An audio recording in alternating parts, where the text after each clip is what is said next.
Errigoraren ekarpena ezin da zenbakitan neurtu. Komunitate eta norbanakoen ahalduntzea da ekarpen handiena. Zorabio paralizatzaile batek jo gabe, hutsuneari begiratu ahal izateko elkarri emandako kemena. Euskarari egindako ekarpen baliotsuena ez da ekonomikoa. Indarrak batzeko eta bazterrak erdira ekartzeko ariketa baizik. Ez altzen duten zebuk esan aspaldi, zubiek bazterrak erdigune bihurtzen dituztela.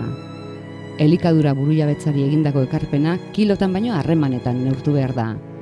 Ekoizleak batzeko joskuretan, nekazari eta elaboratzaileen arteko bidezko loturetan, kontsumitzaileek bat egiteko puntadetan eta ekoizle eta kontsumitzaileen arteko bideak laburtzeko adabakietan.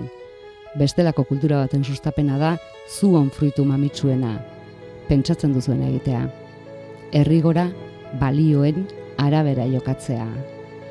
Guztion artean ilusio eta gogo berrien pizgarri den herri ekimen sendoa sortu duzue. Materia zaharrari forma berria emanez, auzolana balioan jarri duzue. Eta ekintzak eman dizue indarra.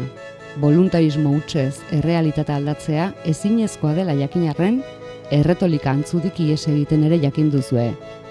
Ondo ulertu duzue, ekiteak, hizketa hutsak baino azkarrago eta sinesgarriago garamatzala aldarrikapenera.